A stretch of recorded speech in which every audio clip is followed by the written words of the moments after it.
Beaulieu Park is the first new station on the Great Eastern Main Line in more than 100 years. That matters because this is not a new railway line. It is an addition to an old working network that already moves trains through fixed paths and busy junctions. A rail network adds a station only when demand, available land, and planning all line up. Otherwise, every new stop can slow service and complicate timetables.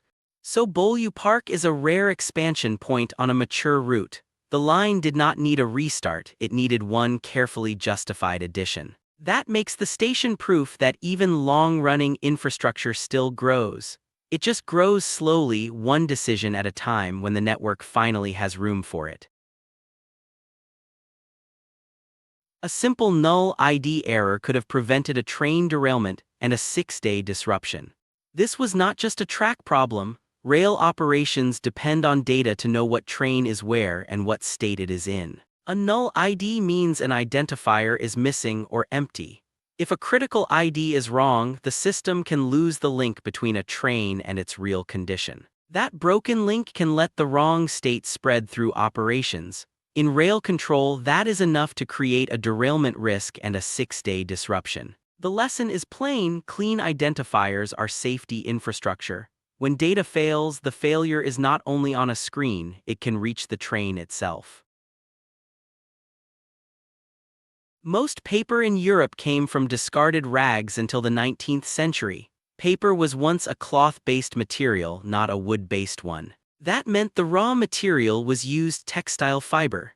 Europe-wide paper supply depended on what people had already worn out and thrown away.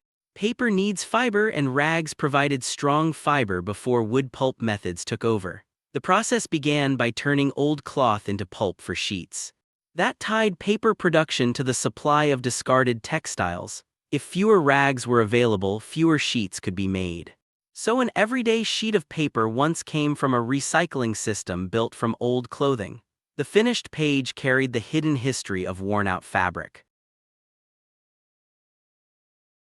Concrete ties on the Middleborough/Lakeville line began to fail after just a decade. That is far sooner than people expect from concrete rail hardware. Concrete sounds permanent, so rail engineers use it where the track structure needs stiffness and long service life. These ties sit under the rails and hold the gauge steady. But that durability depends on assumptions about loading, weather, and maintenance. If real service is harsher than the design model, concrete can age faster than expected. When ties start failing early, the problem is not isolated. The rail line inherits it as a reliability issue because the track depends on every tie working together. The result is a maintenance burden, not just a material failure. One component that was supposed to last longer instead becomes a recurring track problem. Large suspension bridge cables can be over 1 meter wide and weigh more than 20,000 tons. A suspension bridge spans an obstacle like a river or railway, letting vehicles and pedestrians cross where a solid support would block the way. Those cables are the main tension elements, meaning they work by pulling tight instead of pushing. They hold the deck and move its load into the anchor foundations at each end. As the span gets longer, more weight has to be carried across open space, so the cable grows thicker and heavier.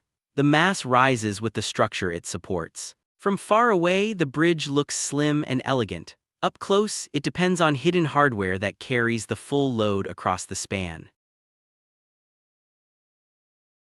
Sweden's first indigenous submarine class, Esjärlejonet, had rotating torpedo tubes and disappearing guns. That mattered because these were early submarines, and designers were still figuring out how to attack without giving away the boat. Rotating torpedo tubes let the submarine aim its torpedoes by turning the launch hardware itself. Disappearing guns were another attempt to keep weapons ready without leaving them exposed. The result was a design that packed offense and concealment into the same hull. It was a practical answer to a problem early submarines had not solved yet. Esjärlejonet became a snapshot of experimental naval engineering, where even the weapon mounts were part of the search for a usable submarine. A Connecticut TV station offered $100 to the first viewer who called in, and it repeated the offer 20 times. Nobody called. The offer depended on immediate viewer response during a broadcast promotion. One call would have triggered the payout. The mechanism was simple. The station aired the same $100 invitation again and again, waiting for the first incoming call. That feedback loop never started. Instead of a rush of callers, the station got nothing. 20 repeated offers still produced zero response. That silence is the real outcome. A cash giveaway can fail completely when the audience is not engaged enough to answer. The money stayed unclaimed. Shockwave at Six Flags Great America was the first roller coaster to turn riders upside down 7 times. That made it stand out for inversion count, not just size or speed. An inversion is any section where the train flips riders upside down. The challenge was track geometry. Each flip had to be arranged so the train stayed controlled through every turn.